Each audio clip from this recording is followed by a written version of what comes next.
and welcome to the show. Today is July 10th, 2022. Let me start by saying that I am not a financial advisor. This is not financial advice. This information is intended for entertainment and educational purposes only. Today we'll be talking about Camber Energy, stock symbol CEI, and I have been asked to make a video about this. I haven't made an update on this in quite some time, so here's the update.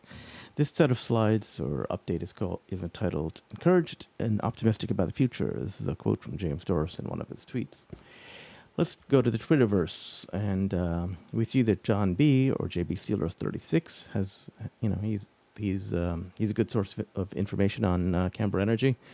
He says, I'm actually looking forward to this week for these two stocks. It's been a while since I could say that. Let's have a big week, CEI fam. And he also talks about Camber Energy and Viking Energy. Viking is, of course, a subsidiary of Camber. He says, carbon capture is going to be big, real big. But in my opinion, the electric transmission and distribution open conductor detection systems and medical biohazard waste treatment system using ozone technology will be bigger and make more of an impact in the short term. So good to know. So there's multiple pathways to success with Camber Energy. This has been talked about a little bit by Value Trade as well too. He happens to mention the the CEO vlog, and we'll go over that in a short bit. But he says there are 4 catalysts, right? That are discussed, including the merger with timelines. There is no argument to be made that these catalysts don't exist. Any of these 4 catalysts would be a monster. Okay, we have 4, so just make a note. There are 4 major catalysts here that we're talking about. Camber Energy, let me be clear. CEI is not a typical meme stock. It is the only meme stock that has real value. My sentiment is that the fact that it is a meme stock, once catalysts come to fruition, it can only be it can be ferocious surge, as it's on many watch lists and scanners already. So people are watching Camber Energy. It's on watch lists, and there has not been a lot of update from James Doris, but we have seen this tweet, which is kind of interesting, because he knows he hasn't said a lot, and he says I have genuinely never been more encouraged and optimistic about the future. Current global events are unfortunate, but not impacting our pursuit of our stated objectives, not even close. Time to seize opportunities, not panic. Okay, this was tweeted on July 29th, 2022, and hopefully it gave a lot of encouragement and hope to Camber stockholders such as myself. Okay, it's got 850 likes, of course, 131 retweets, so hopefully he's got the message out, and hopefully this video will help to spread that message some more. Okay, so Value Trade says that there are 4 catalysts, right? It says this still has 3 weeks of hype left before catalyst number 1. And then we got 3 to 4 more to follow. I don't see how this doesn't capture $5 by September-October timeframe. Even with the increased OS, the catalysts are far superior now than when this ran to 485 last year. We're in much better shape now than 485 last year, actually. Time has moved on. Things have improved dramatically. Value Trade also says, I was banging my hands on the table for the last couple of weeks. There is no stopping. This has at least 4 catalysts in succession. This is unequivocally the best play of 2022. Stop timing the perfect entry and grab the bottom. So, a lot of stuff going on in the Twitterverse. If you don't catch my videos, check out CEI stock on Twitter, and you'll see all these tweets going on. This is the CEO vlog on Camber Energy. As you see, the last one was done on June 17th, 2022, and I am actually expecting another one sometime soon, because he typically makes updated vlogs, and we haven't had one in about a month or so. So I'm expecting a new CEO update vlog soon. But let's see what he had to say the last time. Here we see the standard disclaimers, safe harbor and disclaimer for Camber Energy and Viking Energy. Let's hear what he has to say. Good afternoon. I wanted to reach out before the weekend. Before we get started, I want to emphasize, as always, that everything I say is subject to the information contained in the public filings for each of Camber Energy Inc. and Viking Energy Group Inc. as well as the disclaimer language at the beginning of this presentation. We don't get involved in the day-to-day trading of the stock of either entity, but we're sincerely grateful for the support of all stakeholders and want to be as transparent as possible regarding the activities of the business. So needless to say, it's been a wild week around the world with global markets getting crushed. We don't need to get into all the reasons or opinions as to why we are where we are, but decisions do have consequences. And when you lock the world down for a couple of years and decimate certain businesses, support other businesses, support certain families that don't need the relief, not get relief to the families who desperately need it, it just makes for an interesting dynamic, and add the increase of the money supply, and what a crazy environment. But as the legendary boxing trainer Customato always said, when you get hit, that's when you have to be the most calm, and that's our approach internally. We're extremely focused on our business plan and executing our strategy, and nothing has changed in that regard. The last time I updated you, I mentioned we were going to take care of some housekeeping items, which we've done. We updated our filings to include the appropriate XBRL formatting and tagging. We redeemed Series G preferred shares, which I mentioned that we would. And then most recently, we filed a resale registration statement pursuant to obligations under historical agreements. And that the resale registration statement, as you might have observed already, relates to the remaining Series G shares, which we have the right to redeem, warrants associated with financing transactions that are priced at $2, $4, $10, and $20 a share, and also a convertible note. The conversion price is $1.50 a share. So the registration statement's been filed, and so we've taken care of that item. At Viking, we hired a new CFO. That's beyond a housekeeping item, but we're grateful for Frank Barker's service at Viking for the last few years. He's a tremendous individual and will still remain as a consultant, but we're extremely pleased to have John McVicker join our team, and you'll be able to read his bio online. He's got quite the background, and we believe we'll be able to utilize his expertise as we move forward with monetizing our new technologies and making new acquisitions and growing the organization. So again, welcome, John. On the business front, at the Viking level, you've noticed that we signed a conditional purchase and sale agreement with respect to a potential acquisition of the oil and gas assets. As I mentioned, we're continuing the expansion of Simpson Maxwell throughout Canada, including in Ontario. We, on the open conductor detection technologies, we completed phase 1 of the testing, waiting for the report. Phase 2 of the testing, which should be the final phase, is scheduled for the last week of July. At the facility in New Jersey. So that's great. It all went well. No issues with respect to our technology. We'll provide updated reports when available. And then on the ozone technology, some of you might have saw posts. Some of our team were in Edmonton this week working on upgrading the design of one of the existing units and finalizing the design of a new model with increased capacity and efficiencies that we expect to launch this summer. And one thing I forgot to mention in my last update was with respect to the ESG, the carbon capture technology that we've licensed from ESG Clean Energy. And although we don't have a financial interest in their site in Holyoke, they've made significant progress down there. They were caught up, like many businesses, with supply chain issues, but they've made good progress, and they've completed the power generation phase. You'll remember there's 3 components: power generation, commodity production, and carbon capture. So their power generation phase is complete. Right now they're right in the middle of completing the commodity production phase, and at that facility they'll be making distilled water with a view to selling it to local cannabis growers there. But the system's designed to make other commodities as well, such as diesel exhaust fluid and other things. So that distilled water component should be ready by the end of this month, and then the carbon capture should be ready by August. And then that will serve as a catalyst for our marketing efforts in Canada and the locations that we have, the number of locations we have the right to promote in the United States. So it should be, well, not should be, it's going to be an extremely busy summer, lots going on all fronts.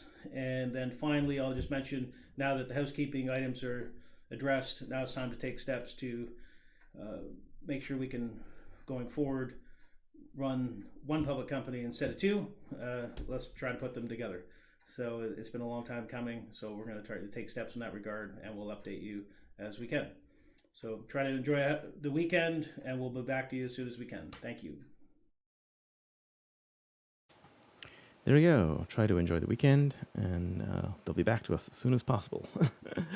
So they haven't gotten back to us yet, but let me give you a quick overview of the way I see Camber Energy right now. This is their corporate structure, right? Camber Energy has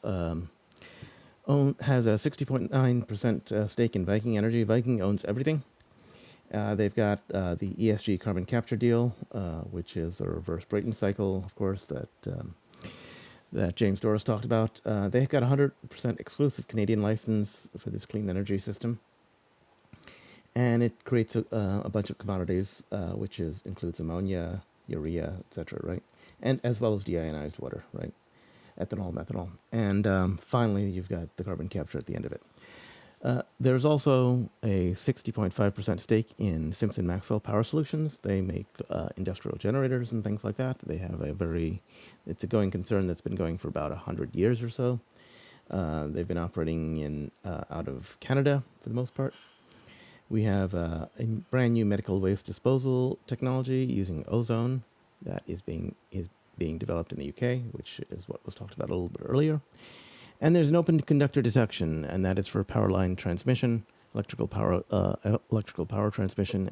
Basically, what happens is that these power lines on the towers can arc. There can be small amounts of plasma there, which is the fifth state of matter. It's an extremely hot ionized gas, and as a result, if that plasma were to touch any, for instance, dead leaves or anything like that, what you would see is the start of an ignition event, and a forest fire could happen. And we've seen things like that happen in California for the last several years. So in order to prevent forest fires, this open conductor detection system would realize when the plasma event is happening, when the transmission line breaks and you have arcing going across, the arc is a plasma. The arc would be detected and electricity would be cut off, and there would be no plasma. And as a result, there would be no arc, and there would be no ignition event, hence preventing forest fires. This is an excellent technology, and it should have been in place a long time ago, but apparently it was just only recently developed, and it's if I were an electrical power utility, I would want to have this stuff, okay? Because we all know that PG&E and several other utilities were responsible for billions of dollars worth of forest fires last year. Anyway, there is also, of course, the natural resources division, which has oil and gas properties in Texas and Louisiana, I believe. And as a result of that, we've got a broad mix of things, right? As I said, as Value Trader said, there are multiple catalysts. And he doesn't see how the stock can't be at least $5 by September, October. Let's see what happens. First catalyst that I mentioned is the open conductor detection system. Phase 1 of testing is complete, and Phase 2, which is the catalyst that's mentioned, is being expected in late July. We talked about that. Or James Doris talked about that in his video, and as you can see, we're headed towards mid to late July. Next catalyst, we have the price of oil going through the roof, as well as natural gas. And we're in the process of trying to acquire some oil properties.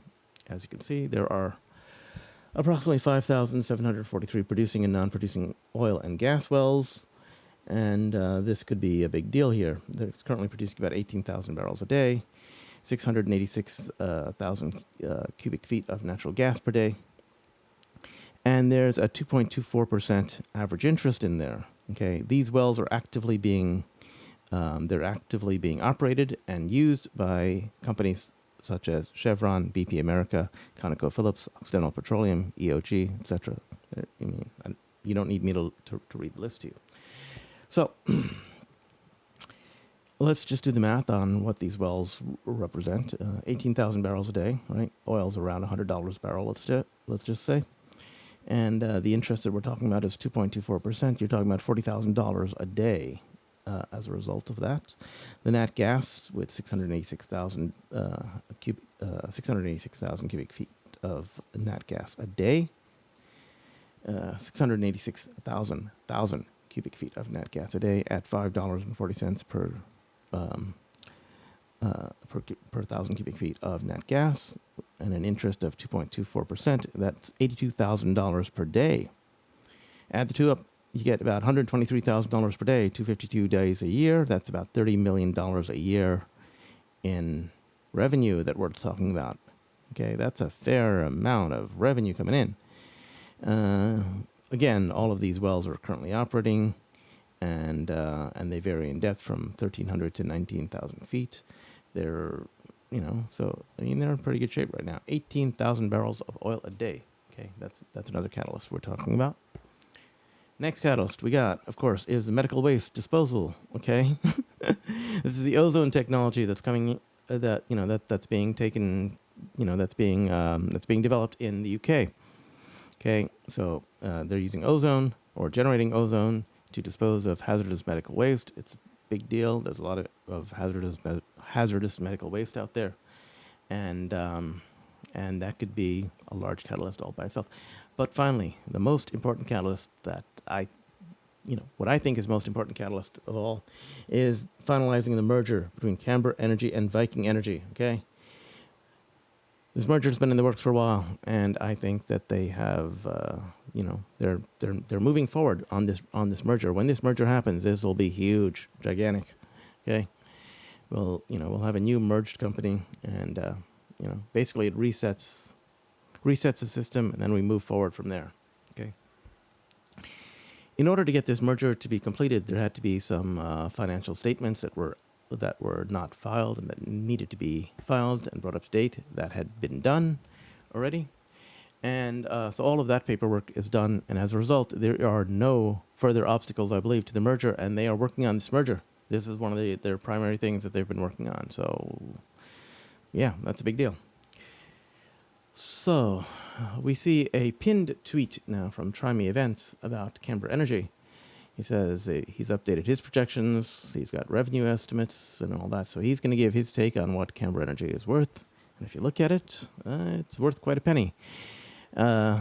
Today, the per-share valuation that TriMeEvents is giving it is about $4.19, and when you factor in the fact that, there's a normal multiple that's actually brought into this in terms of stock market multiples, $10 is definitely not out of the question. It's not unreasonable at all. So this is a stock that's worth today at least $4.20, with the possibility of $10 sometime very soon.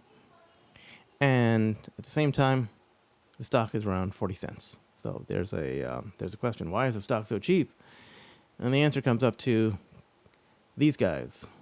This is Kerrisdale Capital. Kerrisdale Capital has been shorting Camber Energy along with other stocks, and there are other shorts out there that have been driving and pushing the price down. We know this because they've actually disclosed that that they've been shorting, and we see an interesting development from this. We see that Camber Energy's partners, because they have a lot of partners, they are disputing this. They've already written a debunked report of Kerrisdale Capital's short report. You can check it out. There's a link provided. But they've basically debunked every single thing that Kerrisdale Capital had to say about Camber Energy. Okay, so this seems like a bargain right now. Interestingly enough, now that all the filings have been done and the paperwork has been done, we're starting to see failures to deliver show up. I'm thinking that these failures to deliver did not show up because the filings were not done on Camber Energy, and now that the filings are done, we're seeing a fair amount of failures to deliver for CEI, Camber Energy. 13,000 shares, 20,000 shares, okay? Almost every single day is showing up. We're talking about... Now, failures to deliver are typically about... they're typically about 2 weeks to a month late, depending, because you won't get real-time data on failures to deliver. But look at this. We got failures to deliver on the 2nd, 3rd, 7th, 8th, 9th, 14th on Camber Energy. Continuous failures to deliver, and they're not just like one share. We got 31,000 shares, 20,000 shares, 7,000 shares, 57,000 shares on June 7th of failures to deliver. So there's a lot of stocks that are not being delivered in time. Why is that? Could it be because we have a lot of naked shorting going on? So let's look at the short volume of Camber Energy. As we can see, the short volume is up there, and this is the actual short volume data. And naturally, of course, you probably don't want to read this chart, but these are the columns that are most interesting to me. We look at the total short volume reported and the total long volume reported, and would you look at that? The short volume is greater than the long volume. In fact, there's more shares shorted every single day than there are shares that are actually bought. So, of course, the price is going down. Shorting basically means you're selling something you don't own. So these guys are creating tons of synthetic shares out there. So that's why Camber Energy is down. Anyway, that's my update for Camber Energy on July 10th, 2022. I will talk to you later. Goodbye.